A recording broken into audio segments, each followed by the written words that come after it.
जय हिंद। आज इस वीडियो में हम लोग 10वीं कक्षा विज्ञान के अध्याय 9 प्रकाश परावर्तन तथा अपवर्तन के 6वें भाग को शुरू करेंगे।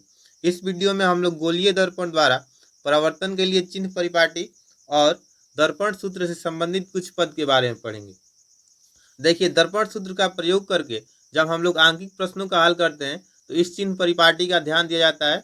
अगर हम लोग इस चिन्ह परिपाटी का ध्यान नहीं देंगे तो हमारे जो प्रश्न होते हैं उसका हल गलत हो जाता है। देखिए, हमारा जो पहला नियम है, मुख्य अक्ष के समांतर सभी दूरियां दर्पण के ध्रुव से मापी जाती है। तो इसको सबसे पहले हम लोग फिगर के माध्यम से समझेंगे।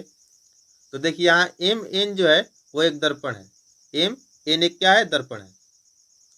अब देखिए, इसका जो बिंदु पी है ध्रुव है और एक्स एक्स डैश इसका मुख्य अक्ष है। अब देखिए, इस दर्पण से बाईं ओर, अगर इस दर्पण से देखिए दाईं ओर जितनी भी दूरियां होती है इस बिंदु पी से ही मापा जाता है, इसके ध्रुव से ही मापा जाता है। जैसे अगर कोई वस्तु यहाँ पर रखी गई हो, ठीक है, और पूछा जाए कि इस वस्तु का इस दर्पण से दूरी क्या है, तो हम लोग क्या करते हैं, इसके ध्रुव पी से मापते हैं।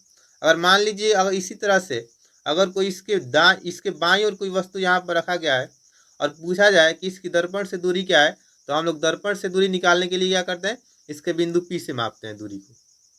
अब देखिए, इसमें ध्यान क्या देना है कि जितनी भी दाईं ओर की दूरियां मापेंगे उसका हम लोग चिन्ह जो लेंगे वो क्या लेंगे, धनात्मक लेंगे, पॉजिटिव लेंगे, ठीक है।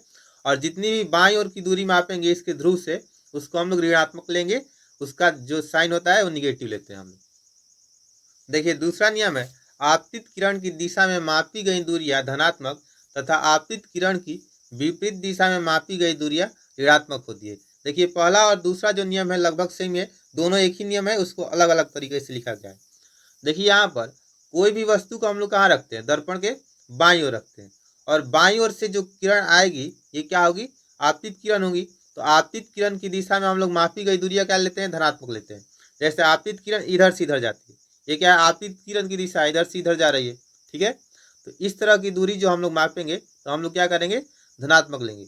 और आपतित किरण की विपरीत दिशा में, जैसे आपतित किरण का दिशा ये वाला है इधर से इधर की ओर, और आपतित किरण का विपरीत दिशा जो है इस तरह से इधर से इधर की ओर, तो इधर से इधर की ओर हम लोग मापेंगे, यानी कि दर्पण से बाईं ओर की दूरी मापेंगे तो उसको हम लोग ऋणात्मक लेंगे।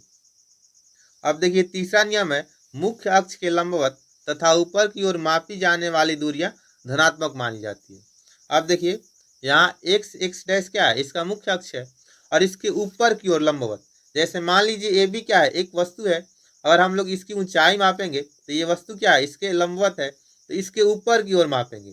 अगर मान लीजिए इसकी ऊंचाई 2 सेंटीमीटर है तो इसके ऊपर है, मुख्य अक्ष के ऊपर है, तो हम लोग प्लस 2 सेंटीमीटर लेंगे, ठीक है। अब देखिए, इसका जो चौथा नियम है वो है, मुख्य अक्ष के लंबवत तथा नीचे की ओर मापी जाने वाली दूरियां ऋणात्मक मानी जाती है। देखिए, यहाँ पर ए डैश बी डैश जो है वो क्या है, इसका प्रतिबिंब है। अब देखिए, मुख्य अक्ष के नीचे की ओर है, ठीक है, और इससे लंबवत है, तो मुख्य अक्ष से नीचे की ओर मान लीजिए ये भी 2 सेंटीमीटर का है, तो इसको हम लोग -2 सेंटीमीटर लेंगे क्योंकि ये नीचे की ओर है। अब देखिए, इसका अंतिम नियम है, पांचवा नियम, दर्पण पर बिंब से प्रकाश सदैव बाईं ओर से आपतित होता है। यानी कि दर्पण जो है उस क्या होगा, बिंब से हमेशा बाईं ओर से प्रकाश आपतित होगा, क्योंकि जो वस्तु होता है दर्पण के बाईं ओर ही रखा जाता है। देखिए, इसको हम लोग मैथ से भी तुलना करके निर्देशांक ज्यामिति में जो हम लोग पढ़ते हैं उससे भी इसको हम लोग ध्यान में रख सकते हैं। जैसे यहाँ एक्स एक्स डैश है, इसको हम लोग एक्स अक्ष मान लेंगे, और जो दर्पण है उसको हम लोग वाई अक्ष मान लेंगे। तो देखिए, एक्स एक्स डैश से हम लोग ऊपर की जो दूरियां होती है उसको हम लोग क्या करते हैं, धनात्मक लेते हैं। यानी कि यहाँ से जो मुख्य अक्ष से ऊपर की जितनी भी दूरी होगी धनात्मक होगी, और इससे नीचे की ओर होगी ऋणात्मक होगी। अब देखिए, इस वाई अक्ष से जो बाईं ओर की दूरी होती है एम एन जो है उसको हम लोग क्या करते हैं, धनात्मक लेते हैं, और इससे दाईं ओर की दूरी जो होती है उसको हम लोग ऋणात्मक लेते हैं। अब देखिए, हमारा अगला टॉपिक है दर्पण सूत्र से संबंधित कुछ पद। इसमें पहला है बिंब दूरी। तो देखिए, गोलीय दर्पण के ध्रुव यानी कि बिंदु P से बिंब के बीच की दूरी को हम लोग बिंब दूरी कहते हैं, ठीक है। यानी कि गोलीय दर्पण का जो बिंदु P है और उससे जो बिंब की दूरी होती है उसी को हम लोग बोलते हैं बिंब दूरी। इसे हम लोग U से सूचित करते हैं, ठीक है। अब देखिए, उत्तल दर्पण तथा अवतल दर्पण दोनों के लिए बिंब दूरी हमेशा ऋणात्मक होता है। देखिए, जो बिंब होता है दर्पण से हमेशा क्या होता है, बाईं ओर होता है, और हमेशा बाईं ओर होगा, तो उसके लिए हम लोग क्या करते हैं, बिंब दूरी हमेशा बाईं ओर की दूरी के लिए हम लोग ऋणात्मक लेते हैं। अब देखिए अगला टॉपिक है प्रतिबिंब दूरी। तो देखिए गोलीय दर्पण के ध्रुव से प्रतिबिंब के बीच की दूरी को प्रतिबिंब दूरी कहते हैं। इसे भी से सूचित किया जाता है। तो देखिए गोलीय दर्पण का जो बिंदु P है उसका ध्रुव है, और उससे जो प्रतिबिंब का दूरी होता है उसी को हम लोग प्रतिबिंब दूरी कहते हैं, और इसको हम लोग भी से दिखाते हैं, भी से सूचित करते हैं। अब देखिए यहाँ समझने वाली बात क्या है।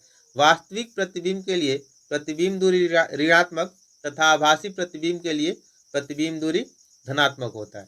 देखिए वास्तविक प्रतिबिंब जो होता है उस क्या होता है, हमेशा दर्पण के बाईं ओर बनता है, ठीक है। इसलिए इसके लिए क्या होता है, प्रतिबिंब दूरी ऋणात्मक हो जाता है, और आभासी प्रतिबिंब जो होता है दर्पण के दाईं ओर बनता है, इसलिए इसके लिए प्रतिबिंब दूरी क्या हो जाता है, धनात्मक हो जाता है।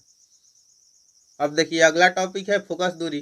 तो देखिए गोलीय दर्पण के ध्रुव बिंदु P से मुख्य फोकस के बीच की दूरी को हम लोग क्या कहते हैं, फोकस दूरी कहते हैं। यानी कि ध्रुव से जो मुख्य फोकस होता है दर्पण का उसी के बीच की दूरी को हम लोग फोकस दूरी कहते हैं, और इसको F से सूचित किया जाता है जो स्मॉल f है, ठीक है।